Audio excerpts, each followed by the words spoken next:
ಒಂದೂವರೆ ತಿಂಗಳ ಸಂಪುಟ ವಿಸ್ತರಣೆ ಕಸರತ್ತಿಗೆ ಅಂತಿಮ ತೆರೆ ಬಿದ್ದಿದೆ. ಸಚಿವ ಸಂಪುಟದ ಪಟ್ಟಿ ಬಿಡುಗಡೆಗೆ ಕೌಂಟ್ ಡೌನ್ ಶುರುವಾಗಿದೆ. ಸಂಜೆ 4:05 ನೂತನ ಸಚಿವರ ಪ್ರಮಾಣ ವಚನ ಫಿಕ್ಸು. ಕೆಲವೇ ಕ್ಷಣಗಳಲ್ಲಿ ನೂತನ ಸಚಿವರಿಗೂ ದೂರವಾಣಿ ಕರೆಗಳು ಹೋಗುತ್ತೆ. ಮುಖ್ಯಮಂತ್ರಿಗಳ ಕಚೇರಿಯಿಂದ ನೂತನ ಲಿಸ್ಟ್ ಅನ್ನು ರಾಜಭವನಕ್ಕೆ ರವಾನಿಸ್ತಾರೆ. ಮುಖ್ಯಮಂತ್ರಿಗಳ ಕಚೇರಿಯಿಂದ ಒಂದೂವರೆ ತಿಂಗಳಿಂದ ಸಂಪುಟ ವಿಸ್ತರಣೆ ಕಸರತ್ತು ನಡೀತಾ ಇತ್ತು. ಅನೇಕ ಜನ ದೆಹಲಿಗೆ ಸುತ್ತಿದ್ದೆ.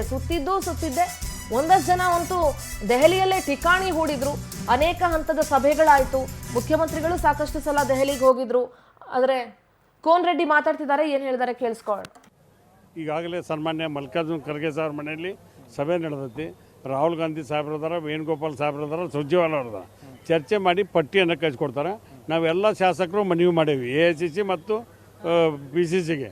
ಹರಿಪ್ರಸಾದ್ ಸಾಹೇಬ್ರಿಗೆ ಮತ್ತು ಮುಖ್ಯಮಂತ್ರಿಗಳಿಗೆ ಆ ಮಾಹಿತಿ ಬರ್ತೈತಿ. ಬಂದ್ಗಳಕ್ಕೆ ಪ್ರಮಾಣ ವಚನ ಸ್ವೀಕಾರ ಮಾಡ್ತಾರೆ. ಈಗ ರಾಜಭವನದಲ್ಲಿ ರೆಡಿ ಇದೆ ಅಂತ ಹೇಳಿ ತಾವು ಕೂಡ ಹೇಳ್ತಾ ಇದ್ದೀರಿ. ನಾವೆಲ್ಲ ಆಕಾಂಕ್ಷಿಗಳು ಸಹಜ ಅಲ್ಲ, ಕಾಯಬೇಕಾದದ್ದು ನಮ್ಮ ಕರ್ತವ್ಯ, ಕಾಯ್ತೀವಿ.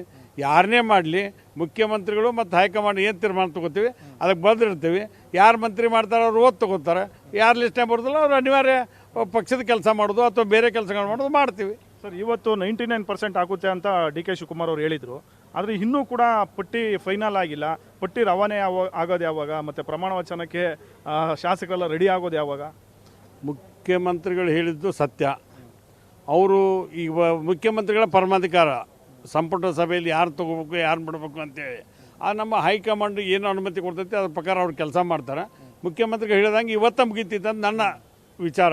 ಯಾಕೆಂದ್ರೆ ಇಷ್ಟೆಲ್ಲ ಡೆವಲಪ್ಮೆಂಟ್ ಆಗಿ ಇದಾಗಿ ಪಟ್ಟಿ ಬಂದ್ಗಳಿಕೆನ ಮಾಡ್ತಾರೆ ಅನ್ನೋಂಥ ವಿಶ್ವಾಸ ಇವತ್ತ ಮುಗಿಬೋದು ಅಂತ ನನ್ನ ವಿಶ್ವಾಸ ಇದೆ. ಸರ್, ತಾವು ಕೂಡ ಸಚಿವ ಸ್ಥಾನದ ಪ್ರಬಲ ಆಕಾಂಕ್ಷಿ ಇದ್ದೀರಿ. ರೈತರ ಕೋಟದಲ್ಲಿ ಕೇಳ್ತಿದ್ದೀರಿ ಸಚಿವ ಸ್ಥಾನವನ್ನು. ಹೈಕಮಾಂಡ್ ನಿಮ್ಮ ವಿಚಾರದಲ್ಲಿ ಸಕಾರಾತ್ಮಕವಾಗಿದೆಯಾ ಸರ್? ನನ್ನ ಪರವಾಗಿ ಹೈಕಮಾಂಡು ಮತ್ತು ಎಲ್ಲ ನಾಯಕರು ಕೂಡ ಭರವಸೆನ ಕೊಟ್ಟಾರ. ಭರವಸೆ ಕೊಟ್ಟಕ್ಕೆ ಮಾಡೇ ಬಿಡ್ತಾರಂತ ನಾನಂತೂ ಅನ್ನಂಗಿಲ್ಲ. ನನ್ನ ಬೇಡಿಕೆಯನ್ನು ಇಟ್ಟೇನೆ. ನಾನು ರೈತ ಕೋಟಾದಲ್ಲಿ ಕೃಷಿ ಸಚಿವನಾಗಿ ಮಾಡ್ರಿ ಅಂತ ಬೇಡಿಕೆ ಇಟ್ಟೇನೆ. ಕೊಡೋದು ಬಿಡೋದು ಹೈಕಮಾಂಡಿಗೆ ಬಿಟ್ಟಿದ್ದು. ಮತ್ತು ಅವರು ಪರ್ಫಾರ್ಮೆನ್ಸ್ ನೋಡ್ತಾರೆ, ಇದು ನೋಡ್ತಾರೆ. 2028 ಚುನಾವಣೆ ನೋಡತ್ತಾರೆ. ಭಾಳ ಅಳೆದು ತೂಗಿ ಇವತ್ತು ಮಂತ್ರಿಮಂಡಲವನ್ನು ರಚನೆ ಮಾಡತ್ತಾರೆ. ಹೈಕಮಾಂಡ್ ಏನೇ ತೀರ್ಮಾನ ತೊಗೊಂಡ್ರು ಅದಕ್ಕೆ ನಾವು ಬದ್ಧರಾಗಿರ್ತೀವಿ. ಸರ್, ಇಷ್ಟೊತ್ತಿಗಾಗಲೇ ಸಂಪುಟ ವಿಸ್ತರಣೆ ಆಗಬೇಕಾಗಿತ್ತು. ಯಾಕಂದರೆ ರಾಜ್ಯದಲ್ಲಿ ಹಲವು ಕಡೆ ಬರಗಾಲ ಇದೆ. ಎಲ್ಲ ಇರ್ತಕ್ಕಂಥ ಸಚಿವರು ಎಲ್ಲ ಜಿಲ್ಲೆಗಳಿಗೆ ಹೋಗೋಕ್ಕೆ ಸಾಧ್ಯವಾಗ್ತಾ ಇಲ್ಲ.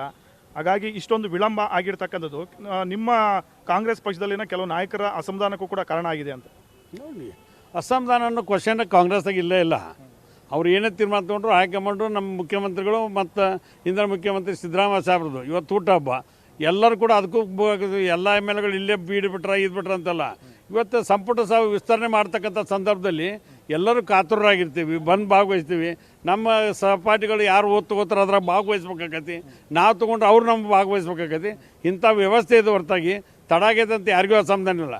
ಹಿಂದೆ ಒಬ್ಬ ಮುಖ್ಯಮಂತ್ರಿಗಳಾಗಿ 2 ದಿವಸ ನಡೆಸಿದ್ರು, 4 ಬಂದಿರಿ ಸರ್. ಇವೆಲ್ಲ ನಡೆದು ಬಂದದ್ದು. ಇವತ್ತೇನು ಹೊಸ ಸೃಷ್ಟಿ ಅಲ್ಲಿದೆ.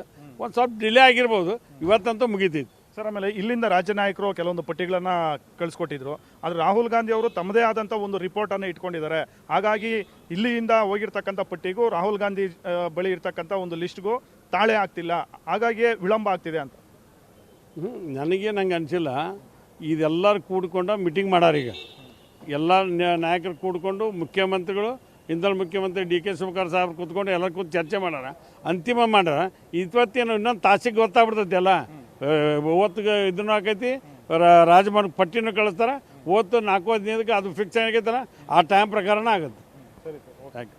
ಸೊ ಇದಿಷ್ಟು ಕೋನ್ ರೆಡ್ಡಿ ಅವರ ಮಾತು. ಇವತ್ತೇ ಸಂಜೆ ನೂತನ ಸಚಿವರ ಪದಗ್ರಹಣ ಆಗುತ್ತೆ. ಹೈಕಮಾಂಡ್ ತೀರ್ಮಾನಕ್ಕೆ ನಾವೆಲ್ಲರೂ ಕೂಡ ಬದ್ಧವಾಗಿದ್ದೀವಿ. ಒಂದು ವೇಳೆ ಸಚಿವ ಸ್ಥಾನ ಸಿಗದೇ ಇದ್ರೂ ಯಾವುದೇ ರೀತಿಯ ಅಸಮಾಧಾನ ಇಲ್ಲ ಅನ್ನೋ ಒಂದು ಮಾತುಗಳನ್ನು ಹೇಳ್ತಾ ಇದ್ದಾರೆ. ಕ್ಯಾಮ್ರಾ ಪರ್ಸನ್ ಸುಧೀರ್ ಜೊತೆ ಆನಂದ್ ಗುಡಿ, ಪವರ್ TV.